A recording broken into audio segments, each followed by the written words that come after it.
Lumière d'Ukraine par Alexa. Épisode 3. Quoi lire Serhii Jadhan aujourd'hui? Lire Jadhan aujourd'hui, ce n'est pas seulement ouvrir un livre ukrainien de plus. C'est entrer dans une langue qui marche, qui respire, qui trébuche parfois mais ne renonce jamais. C'est entendre un pays depuis l'intérieur, sans médiation, sans filtre, sans mise en scène.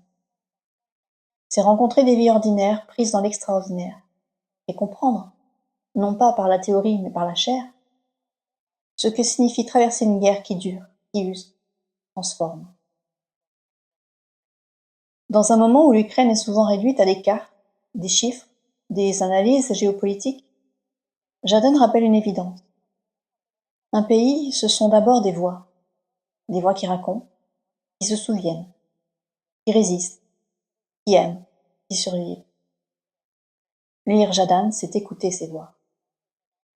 Serhii Jadhan écrit depuis Kharkiv, depuis le Donbass, depuis les gares, les routes, les abris, les marges. Il ne parle pas de l'Ukraine, il parle depuis l'Ukraine. Cette nuance change tout. Son œuvre n'est pas un commentaire, c'est un témoignage vivant, incarné, direct. Il raconte ce que signifie vivre dans un pays qui se bat pour son existence, mais aussi ce que signifie simplement continuer à vivre. Aller travailler, chercher un proche, attendre un train, traverser une ville bombardée, tenir debout malgré tout. Chez lui, la guerre n'est pas un décor. C'est une présence diffuse, parfois brutale, parfois silencieuse, toujours réelle. Et pourtant, jamais il ne cède au pathos. Il écrit la vie telle qu'elle est, dure, drôle, absurde, tendre, imprévisible. Les héros de Jadhan ne sont pas des héros. Ce sont des profs, des chauffeurs, des ados, des soldats fatigués, des voisins, des gens ordinaires pris dans des circonstances extraordinaires. Il écrit la dignité des vies modestes, sans héroïsation, sans misérabilisme. Il montre comment un pays tient grâce à celles et ceux qu'on ne voit jamais dans les reportages. Ceux qui continuent de cuisiner, de réparer, d'enseigner, de conduire, de soigner, de chercher les proches disparus. Lire Jadhan, c'est rencontrer un pays par ses habitants, pas par ses symboles. C'est comprendre que l'Ukraine n'est pas seulement un front, c'est une multitude de vies qui refusent de disparaître.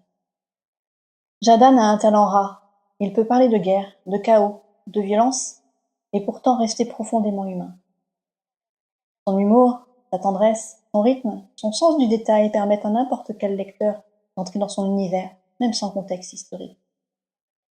Il écrit comme on parle quand on n'a plus du temps de faire joli, avec urgence, avec précision, avec une lucidité qui n'écrase jamais la douceur. Même en traduction, son style reste reconnaissable. Des phrases courtes, un souffle oral, un humour noir, des images fulgurantes, une douceur inattendue. C'est une littérature qui pulse, qui marche à côté de vous, qui vous prend par la main sans expliquer quoi regarder. Depuis des années, Jadhan écrit contre la disparition. Des langues, des villes, des souvenirs, des corps, des archives, des voix. Son œuvre est un acte de sauvegarde. Elle refuse l'effacement, refuse l'oubli, refuse la simplification. Elle garde trace de ce qui pourrait disparaître. Les gestes, les odeurs, les rues, les conversations, les silences. Lire Jadhan aujourd'hui, c'est participer à cette résistance littéraire. C'est dire, ces vies comptent. C'est refuser que la guerre décide seule de ce qui restera. Serhii Jadhan n'est pas seulement un écrivain qui observe, c'est un écrivain qui agit. Depuis des années, son engagement dépasse largement la page. Il participe à la vie civile de son pays avec une constance qui dit quelque chose de profond sur sa manière d'être au monde. Quand la guerre a commencé en 2014, puis s'est intensifiée en 2022, Jadhan n'a pas quitté Kharkiv. Il est resté dans sa ville, dans ses rues, dans ses quartiers bombardés. Il a organisé des convois humanitaires, aidé à évacuer des civils, apporté des médicaments, transporté des vivres, soutenu des écoles détruites, accompagné des familles déplacées. Il a aussi utilisé sa notoriété pour lever des fonds, coordonner des réseaux de bénévoles, soutenir des bibliothèques, des hôpitaux, des centres culturels. Ce n'est pas un engagement spectaculaire, c'est un engagement quotidien, presque silencieux, fait de gestes concrets. Charger un camion, distribuer des couvertures, chercher un enfant, réparer une fenêtre, tenir compagnie à ceux qui n'ont plus rien. Cette présence sur le terrain transforme son écriture. Elle lui donne une précision que l'on ne peut pas inventer. Les odeurs des abris, les bruits des gares, conversations à voix basse, les gestes de solidarité improvisés. Elle lui donne aussi une lucidité particulière, une manière de regarder la guerre sans la mystifier, sans la simplifier, sans la transformer en symbole. Jadane écrit ce qu'il voit, ce qu'il vit, ce qu'il porte. Et ce qu'il porte, ce sont des vies fragiles, des villes blessées, des communautés qui refusent de disparaître. Son engagement civil n'est pas un supplément à son œuvre, il en est la source, la matière, la respiration. Lire Jadane, c'est lire quelqu'un qui ne parle pas au nom d'eux, mais avec. Quelqu'un qui ne se contente pas de témoigner, mais qui participe à la survie de tout ce dont il témoigne. C'est cela qui fait de lui un écrivain essentiel aujourd'hui. Un écrivain qui écrit depuis l'histoire en train de se faire, et qui en même temps contribue à la rendre vivable. Lire Jadane, c'est entrer dans un territoire littéraire vaste, cohérent mais jamais répétitif. Avec l'internat, la guerre vue par un homme ordinaire, un roman d'une tension presque physique. Anarchy in the UKR, la route, la jeunesse, la langue, l'Ukraine des années 90.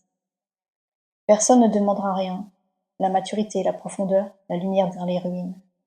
Et bientôt, sa poésie enfin en français, un événement en soi. Chaque livre est une porte.